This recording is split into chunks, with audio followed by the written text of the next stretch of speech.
बिस्मिल्लाहिर्रहमानिर्रहीम। अस्सलाम वालेकुम दोस्तों, मैं हूं शाहिद नईम और CSS और HTML की एक नई वीडियो के साथ हाजिर खिदमत हैं। दोस्तों, जैसा कि आप जानते हैं कि हम अमेज़ॉन की होम पेज को डिज़ाइन करने की कोशिश कर रहे हैं और इस सिलसिले में उसका जो मेन नेविगेशन बार है वो डिज़ाइन कर चुके हैं। अब उसके पेज में एक सेकंड नेविगेशन बार था, आज हम उसको डिज़ाइन करना सीखेंगे। लेकिन इससे पहले कि हम अपनी वीडियो का आगाज़ करें, तमाम वो दोस्त जो इस चैनल पर नए हैं उनसे गुजारिश है कि अगर अभी तक आपने हमारे चैनल को सब्सक्राइब नहीं किया तो हमारे चैनल को सब्सक्राइब कर लीजिए और उसके साथ नज़र आने वाले बेल के आइकन पर क्लिक करना मत भूलें। इससे ये होगा कि जब भी हम कोई नई वीडियो अपलोड करेंगे आपको उसका नोटिफिकेशन मिलेगा और आप उससे भरपूर फ़ायदा हासिल करेंगे। अब बगैर ताख़ीर के चलेंगे हम कंप्यूटर की स्क्रीन पे और देखते हैं कि उसका सेकंड नेविगेशन बार जो है कैसे डिज़ाइन होगा।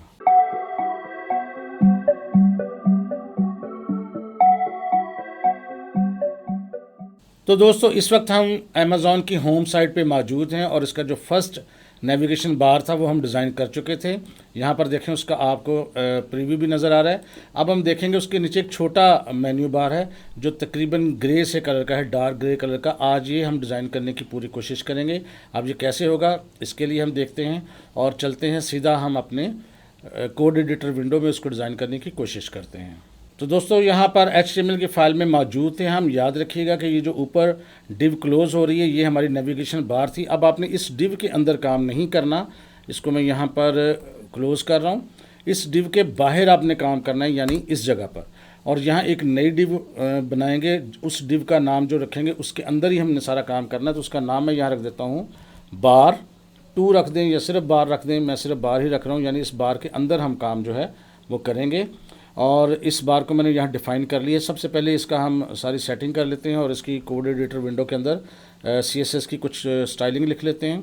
तो यहाँ CSS के अंदर जाएंगे और यहाँ एंड पर सबसे पहले तो मैं यहाँ कमेंट्स देता हूँ ताकि आपको याद रहे, बार सेकंड कोडिंग, और यहाँ पर मैंने उसको कमेंट दे दिए हैं। अब यहाँ पर चूँकि उसका नाम हमने बार रखा है तो यहाँ बार लिख के और ब्रैकेट्स के अंदर मैं यहाँ कुछ कोडिंग करूँगा। सबसे पहले तो मैं उसकी हाइट दे दूंगा। हाइट कितनी देनी है हमने इसको चेक करते हैं। यहाँ पर अमेज़ॉन की वेबसाइट पर हम राइट क्लिक करके इसको इंस्पेक्ट कर लेते हैं एक दफ़ा और इंस्पेक्ट करके देखते हैं कि इस बार में कितने हिस्से हैं और इसके कितनी हाइट है। तो सबसे पहले इस पर हम क्लिक करते हैं यूँ करके, तो देखें इसकी हाइट इन्होंने बताई हुई है कि 39 है। हम यहाँ इसकी हाइट 39 की बजाय यहाँ 40 कर लेते हैं। और इसके बेसिकली देखिएगा यहाँ पर ये एक हिस्सा ये है और ये अलग हिस्से हैं ये वाले छोटे छोटे, और इसका ये एक अलग डिव है। यानी पहले ये एक डिव में चीज़ बनाई गई है जिसमें मेन्यू का एक सिंबल है और आल लिखा हुआ है, और दूसरा जो सारा है वो एक अलग डिव में है और उसके अलग अलग यहाँ पर पॉइंट्स हैं। तो इसको हम बारी बारी बनाएंगे। पहले हम ये जो ग्रे कलर का स्ट्रक्चर है ये बना रहे हैं और इसकी यहाँ पर जो हाइट नज़र आ रही है वो हमें आ रही है 39, तो इसकी हम हाइट कर देते हैं तकरीबन 40। तो यहाँ पर हम लिखेंगे जिसकी हाइट, और हाइट यहाँ लिख देते हैं 40 पिक्सल्स। उसके बाद यहाँ पर इसका बैक कलर देखते हैं, और बैक कलर अगर हम इसका इंस्पेक्ट करते हैं तो यहाँ पर देखिएगा इसका करने पर ये बैक कलर वही है जो ऊपर वाले का है, लेकिन इसकी चूँकि उन्होंने कुछ ओपेसिटी चेंज की हुई है तो इसलिए ये कलर आपको ग्रे सा नज़र आ रहा है। लेकिन हमने ये करना है कि इसका या तो हम ब्लैक कलर सेलेक्ट करके ओपेसिटी कम कर लें या इसका हम जो है कलर कोड निकाल लेते हैं। मैंने बताया था कैनवा से निकल सकता है, तो मैंने कलर कोड निकाल के रखा हुआ। अब इसका बैक कलर हम दे देंगे। तो यहाँ पर मैं लिखता हूँ बैक कलर, और यहाँ पर कलर कोड जो हमने निकाल के रखा हुआ है वो है #232E40। ये उसका कलर है, ये हमने निकाल के रखा हुआ है। कंट्रोल एस करके रिज़ल्ट देख लेते हैं। तो ये देखें यहाँ पर आपके पास एक पट्टी बन गई है, यानी बार बन गई है जिसके अंदर यहाँ पर ग्रे कलर फिक्स हो चुका है। अब इसके अंदर हमने क्या करना है, हमने यहाँ ऑल और ये जो एलिमेंट है ये लिखवाना है। तो इसके लिए सबसे पहले फाउंट ऑसम के हम जाएंगे इस पेज पर और यहाँ पर हम लिखेंगे मेन्यू, और मेन्यू लिखकर हम एंटर करेंगे तो आपके सामने देखिएगा मेन्यू के आइकन्स आ जाएंगे। ये देखें, अब ये बार्स का आइकॉन है, इस पर हम क्लिक करते हैं, ये आपके सामने आ चुका है। इस पर सिर्फ आपने खाली जगह पे क्लिक करना है, ये हो गया है कॉपी। अब हम चलेंगे कोड एडिटर विंडो में और यहाँ HTML में बार के अंदर हम एक और बनाने वाले हैं अपनी डिव। इसका नाम हम रखेंगे यहाँ पर बार मेन्यू, क्योंकि ये मेन्यू वाला आइटम है। तो इसके अंदर हम क्या करेंगे, ये एलिमेंट को यहाँ पेस्ट कर देंगे और साथ यहाँ लिख देंगे ऑल। कंट्रोल एस करते हैं, रिजल्ट देखते हैं। तो यहाँ पर ऑल लिखा गया है लेकिन वो ब्लैक कलर में है और हमें नज़र नहीं आ रहा, लेकिन वो लिखा जा चुका है। इसका एक तो हम कलर जो है वो सेट करते हैं। तो यहाँ CSS के अंदर एक तो हम ये करते हैं, इसका कर देते हैं फाउंट साइज़ और इसको वन रैम ही कर देते हैं वक्ती तौर पे, बाद में देख लेंगे कि ज़रूरत पड़ी तो कम ज़्यादा हम कर लेंगे। और कलर इसको हम कर देते हैं यहाँ पर वाइट, ये जो कलर मैंने वाइट कर दिया, कंट्रोल एस कर दिया, रिज़ल्ट देखते हैं। अब देखें वो ऑल लिखा हुआ नज़र आ रहा है। अब हम एक काम ये करेंगे, क्योंकि हमने इसमें और चीज़ें भी शामिल करनी चीज़ें, वो हम करके फिर उसको देखते हैं कि कैसे मामलात को सही करना है। अब इस वेबसाइट के अंदर ये वाली जो आइटम्स हैं ये हमने शामिल करनी है, और ये सेकंड डिव में अंदर हैं। ये देखें ना, एक ब्लॉक है, ये सेकंड डिव है, और उसके अंदर मज़ीद ब्लॉक्स हैं। तो ये एलिमेंट्स हैं, चाहे आप पैराग्राफ्स ऐड कर लें, स्पैन कर लें, जो भी आपने करना है वो आपकी अपनी मर्ज़ी है।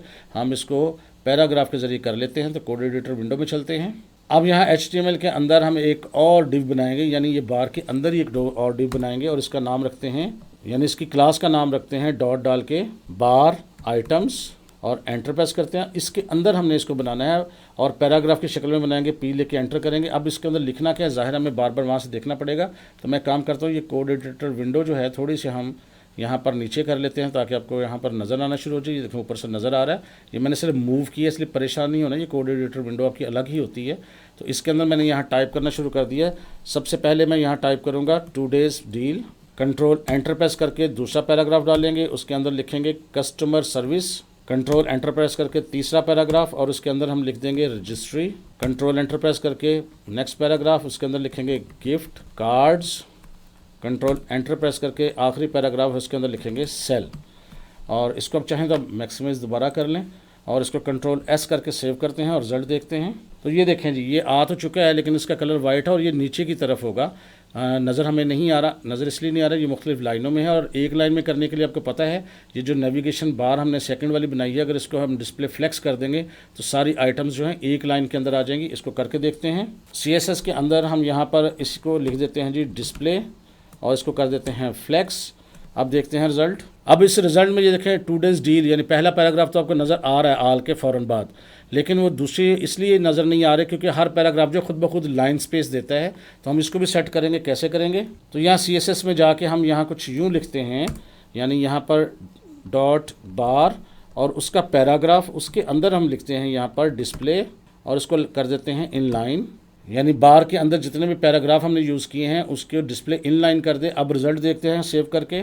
अब देखें जी, ये सारे के सारे एक लाइन में आ चुके हैं, लेकिन फ़र्क क्या है, एक तो ये अलाइनमेंट इनकी सही नहीं है वर्टिकली, और इनके दरम्यान में फासला नहीं है। कैसे होगा अलाइनमेंट सही करने के लिए? जो ऊपर वाला बार है इसको हम क्या करते हैं, अलाइन आइटम्स, और इसको हम कर देते हैं सेंटर। ये वर्टिकली सेंटर में आ जाएंगे। चेक कर लेते हैं, ये देखिए सेंटर में आ चुके हैं। लेकिन अब जितने भी पैराग्राफ हैं उनके हमने लेफ़्ट साइड पे थोड़ा फासला देना है, तो वो कैसे होगा, यहाँ पर हम लिखते हैं जी हर पैराग्राफ के अंदर मार्जिन लेफ़्ट, और तकरीबन हम 20 पिक्सल्स का फासला दे देते हैं। कंट्रोल एस करके देखते हैं, तो ये देखें जी फासला आ चुका है। लेकिन एक चीज़ और, ये जो ऑल है इसके शुरू में भी मार्जिन आना चाहिए, यहाँ पर मेन्यू के शुरू में, तो वो कैसे आएगा, ये देखें ना, इसमें शुरू में भी फासला है थोड़ा सा। तो हम इसको फासला कैसे दे सकते हैं, तो जिस डिव के अंदर हमने ऑल लिखा हुआ है, या ये जो हमने आई बनाया हुआ है उसका नाम है बार मेन्यू, इसकी सेटिंग करेंगे। style.css के अंदर यहाँ पर लिख देंगे हम डॉट बार मेन्यू, और ब्रैकेट्स के अंदर हम लिखते हैं मार्जिन लेफ़्ट, और इसको भी 20 पिक्सल्स का हम मार्जिन दे देते हैं। अब चेक करते हैं, तो ये देखें जी यहाँ पे अब शुरू में भी फासला आ चुका है और आगे भी यहाँ पर आपके साथ फासला आ चुका है। अब ये हमारी जो नेविगेशन बार है वो तकरीबन इस किस्म की है, जैसे हम यहाँ नज़र आ रही है वैसी हमें यहाँ पर भी नज़र आ रही है, ये देखें। इसके अलावा अगर आपने मज़ीद चाहें तो इसका फ़ॉन्ट साइज़ अगर आपको लगता है कि इससे थोड़ा बड़ा या छोटा करना है, तो आप इसका फ़ॉन्ट साइज़, मैंने 1 रैम रखा हुआ है, आप इसको छोटा या बड़ा कर सकते हैं। बारह ये जूम की वजह से आपको छोटा बड़ा नज़र आ रहा है, तो इसको मैं यहाँ जूम कर दिया है। अब आपको थोड़ा सा उसके छोटा बड़ा इसलिए नज़र आ रहा है कि मैंने जूम मुख्तलिफ थोड़े से हैं, तो बहरहाल आपने इसको चाहें तो उसको छोटा बड़ा करके इसकी चीज़ें एडजस्ट कर सकते हैं।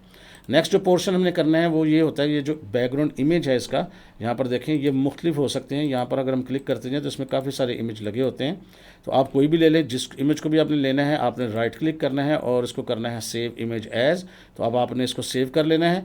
तो आप वक्ती तौर पर तो आप कोई भी ले सकते हैं, लेकिन मैं वक्ती तौर पर आपको ये वाला इमेज जो है, इमेज तो आप कोई भी ले सकते हैं, लेकिन वक्ती तौर पे हम किसी एक इमेज के साथ ही काम करेंगे।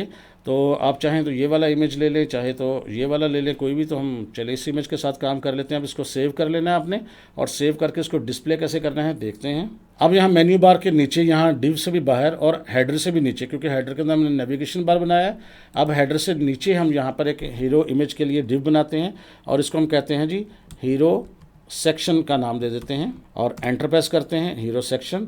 इसके अंदर जो है हम अपना इमेज लगाएंगे। आप चाहे तो इसको यहाँ से इसका नाम जो है, क्लास का नाम कॉपी कर लें। अब हम CSS की स्टाइल शीट में जाते हैं और इसके अंदर यहाँ पर बेशक एक दफ़ा कोडिंग से हम लिख देते हैं हीरो सेक्शन और कोडिंग क्लोज़ कर दी। अब यहाँ पर जो हमने कॉपी किया था डॉट डाल के उसको पेस्ट करते हैं और इसके अंदर सबसे पहले तो हमने क्या करना है, मैं इसको ज़रा ऊपर कर देता हूँ ताकि आपको अच्छे से नज़र आए। इसका बैकग्राउंड इमेज लगाना है, तो बैकग्राउंड इमेज आपने यहाँ लिख के उसके बाद URL लिखना है और डबल कोटेशन साइन के अंदर, ये मैंने फ़ाइल पहले से सेव करके रखी हुई है, आप इसको दे सकते हैं हीरो इमेज। तो ये मैंने 2 फाइल्स रखी हुई हैं, मैं दोनों आपको चेक करवा दूंगा। आप चलें पहले ये 1 देख लेते हैं, हीरो इमेज 1 लगा लेते हैं और ये भी कंट्रोल S करेंगे तो नज़र हमें नहीं आएगी, उसकी वजह भी बात करते हैं। ये देखें हमें नज़र अभी तक नहीं आई, क्योंकि जब तक हम इसको विड्थ या हाइट नहीं देंगे तब तक ये नज़र नहीं आएगी। अब हमने देखना है कि इसकी विड्थ नॉर्मली कितनी है। आप चाहें तो इसको दोबारा इंस्पेक्ट कर लें। अब आप एरो को लेके अगर इस इमेज पर कहीं क्लिक करेंगे यहाँ पर और इस पर क्लिक कर देंगे तो आपको इसको बॉक्स के अंदर आपको इसकी हाइट और विड्थ नज़र आ जाएगी।